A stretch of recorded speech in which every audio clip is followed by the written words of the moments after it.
ప్రేమలో ఎదుగుట. క్రీస్తు ప్రేమ వంటి ప్రేమ. యేసు ప్రభువు సిలువకు వెళ్ళుటకు ముందు ఆయన శిష్యులకు ఒక క్రొత్త ఆజ్ఞ ఇచ్చెను. అది వారు ఒకరినొకరు ఆయన వారిని ప్రేమించినట్లుగా ప్రేమించుకొనవలసినదే అనే ఆజ్ఞ. యోహాను సువార్త 13వ అధ్యాయము 34వ వచనము గమనించండి. యేసు ప్రభువు ఇచ్చిన ఆ ఆజ్ఞలోని రెండవ మాట దేవుని యొక్క కృపలేనిదే నెరవేర్చుట అసాధ్యంగా చేయుచున్నది. క్రీస్తు యొక్క ప్రేమలో ఉండిన ప్రత్యేకమైన విశేషమేమిటి?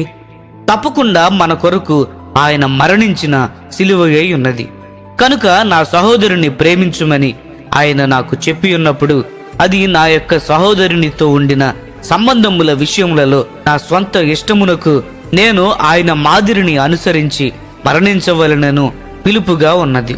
క్రీస్తు శరీరములో ఇతర సభ్యులతో నా యొక్క సంబంధములకు నన్ను నేను ఉపేక్షించుకొనుట లక్షణముగా ఉండవలెను. ఇది మరియు ఇంతకు తక్కువ కానిదే నిజమైన క్రైస్తవ ప్రేమ, క్షమించేటువంటి ప్రేమ. మొదటిగా ఒకరినొకరు క్షమించుట గురించి చూచుదము. తన్ను తాను ఉపేక్షించుకుని వాడెవడు ఎప్పుడు ఎవరి మీద నిష్ఠూరమును లేక కక్షను ఉంచుకొనడు, లేక క్షమించలేకుండా ఉండడు. స్వయము అనేది ఎక్కడైతే ఇంకా హృదయములో సింహాసనమై ఉండునో అక్కడ కోపించుట అనేది ఉండును. ఒక దాసుడు అతడు బాకీయుండిన గొప్ప మొత్తమును గురించి క్షమింపబడిన ఆ దాసునికి కొద్ది సొమ్ము బాకీయుండిన వేరొక దాసుని అతడు క్షమించలేని ఉపమానమును ఒకసారి యేసుక్రీస్తు చెప్పారు. అందులో ఆ యజమానుడు జరిగినది విని కనికరము లేని ఆ దాసుని శిక్షింపబడుటకు బాధించు వారికి అప్పగించెను. అందుచేత తన సహోదరుని హృదయపూర్వకముగా క్షమింపని ఎడల నా పరలోకపు తండ్రియు ఆ ప్రకారమే మీ ఎడల చేయునని యేసు చెప్పెను. మత్తయి సువార్త 18వ అధ్యాయము 25వ వచనము గమనించండి. ఏమైనప్పటికీ బాధించు వారికి శిక్షించబడుటకు అప్పగించుట అనేది తమ తోటి విశ్వాసుల ఎడల క్షమింపలేని వైఖరి కలిగియుండుట లేక క్షమింపలేని ఆత్మను కలిగియుండు వారి విషయంలో తప్పక జరుగునని యేసు ప్రభువు చెప్పారు. క్షమించుట అనేది హృదయపూర్వకముగా అను విషయమును గమనించండి. అంతే తప్ప బయటకు కనబడినట్లు పేరుకు చేయనట్లు ఉండుట కాదు. నీ హృదయములో నిష్ఠూరమును ఉంచుకొని ఒకడిని క్షమించానని చెప్పుట అర్థము లేనిది. మనము దేవుని ప్రేమ యొక్క ధర్మమును మీరినట్లయితే మనము క్రీస్తు శరీరము యొక్క పనికి ఆటంకముగా ఉందము. అయితే అంత మాత్రమే కాదు, మనకు మనము కూడా హాని చేసుకొందము. నేను ఒకరిని ద్వేషించుట ప్రారంభించగానే నేను అతడికి బానిసనవుదును. అతడు నా ఆలోచనలను కూడా అదుపు చేస్తూ ఉండినందున నేను నా పని యందు ఆనందించలేను.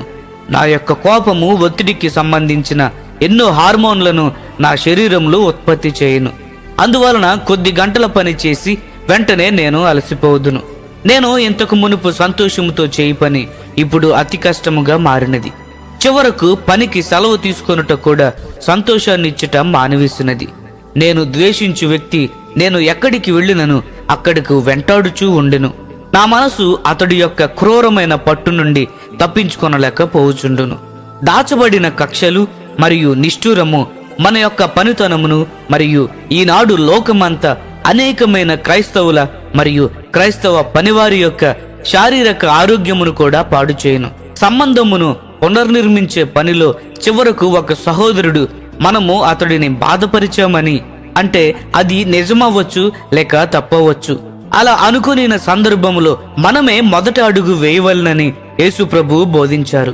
నీవు బలిపీఠమునొద్ద అర్పణము అర్పించుచుండగా నీ మీద నీ సహోదరునికి విరోధమేమైనను కలదని అక్కడ నీకు జ్ఞాపకము వచ్చిన ఎడల అక్కడ బలిపీఠము ఎదుటనే నీ అర్పణను విడిచిపెట్టి మొదట వెళ్ళి నీ సహోదరునితో సమాధానపడుము అని మత్తయి సువార్త 5వ అధ్యాయము 23-24 వచనములలో ఉన్నది.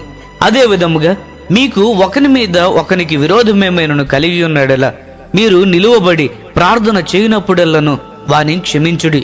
అప్పుడు పరలోకమందున్న మీ తండ్రియు ఈ పాపములను క్షమించును అని మార్కు సువార్త 11వ అధ్యాయము 25వ వచనంలో ఉన్నది. అన్ని పరిస్థితులలో మనలను మనము ఉపేక్షించుకొనుటకు, మన గర్వమును మనము అనగదొరుకుటకును, ఎక్కడైతే సహవాసము విరిగిపోయెనో అక్కడ తిరిగి సహవాసమును కట్టుటకు, 2వ మైలు వెళ్ళుటకు యేసు ప్రభు మనలను పిలుచుచున్నాడు. కొన్ని సమయములలో తిరిగి సంబంధము ఏర్పరచుకునే విషయములో మనమెంత ప్రయత్నించినను ఒక సహోదరుడు కఠినమైన మరియు క్షమించలేనటువంటి వైఖరిని కలిగి ఉండవచ్చును. కానీ మన ప్రయత్నము మనము చేసినప్పుడు దేవుని ఎదుట మన బాధ్యతను నెరవేర్చినట్లే.